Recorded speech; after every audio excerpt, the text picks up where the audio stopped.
The recent announcement of a 50% tariff on copper imports has thrown global commodity markets into chaos, creating a bizarre economic scenario where American consumers and industries are set to pay a steep price for a policy that paradoxically benefits strategic competitors like China. The move, justified on national security grounds, has caused us copper prices to skyrocket to record highs, while prices in the rest of the world have fallen. This has created a massive price gap, effectively forcing us manufacturers to buy the world's most expensive copper. This report deconstructs the policy's immediate market impact, its far-reaching consequences for American households and businesses, and the flawed logic behind its implementation. The tariff is poised to trigger inflation, damage its industrial competitiveness, and undermine the very long-term investment it claims to encourage, all while handing a significant cost advantage to Chinese manufacturers. The policy's unpredictability and broad scope represent a significant self-inflicted economic wound,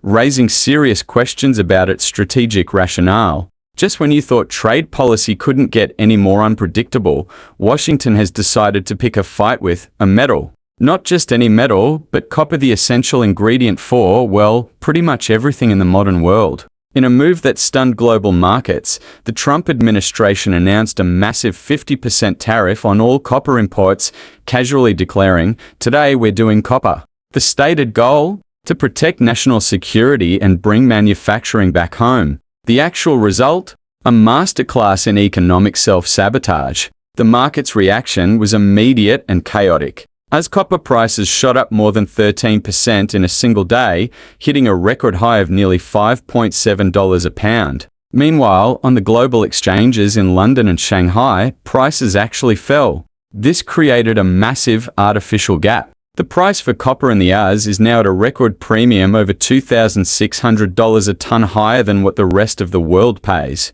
So, while American companies are scrambling to buy the most expensive copper on the planet, importers are rushing to get metal across the border before the August 1st deadline, creating a massive stockpile of overpriced metal. So, who pays for this economic experiment? You do. Copper is the lifeblood of our economy. It's the wiring in your walls, the plumbing under your sink, the radiator in your car, and a key component in every single electronic device you own. It's critical for our power grid, for building new homes, and for the green energy transition. By slapping a 50% tax on it, the government has guaranteed that the cost of everything will go up. Your next fridge? More expensive. That new air conditioner?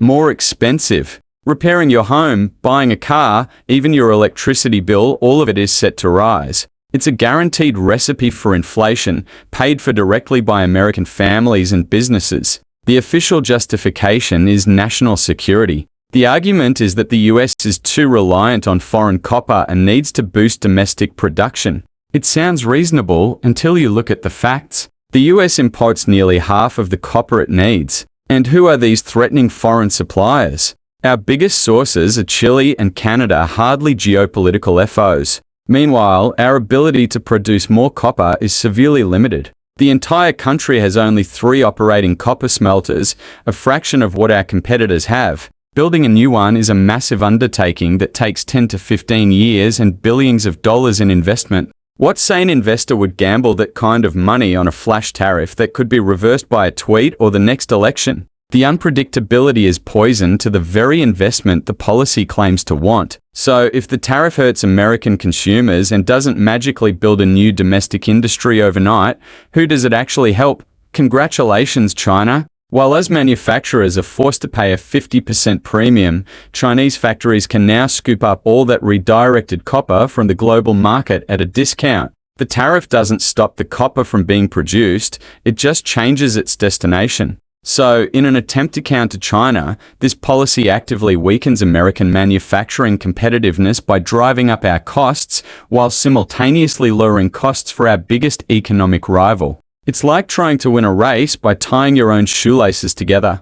Ultimately, this isn't just about copper.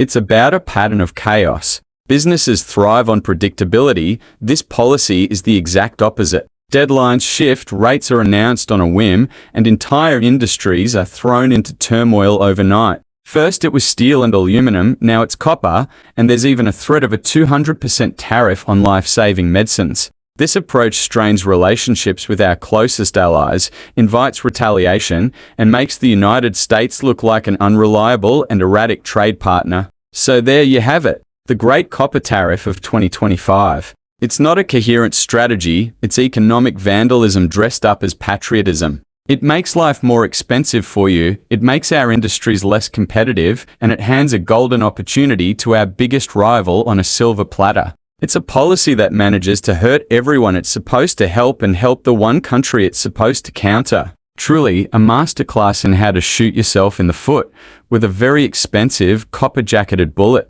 Thank you for watching. See you next time.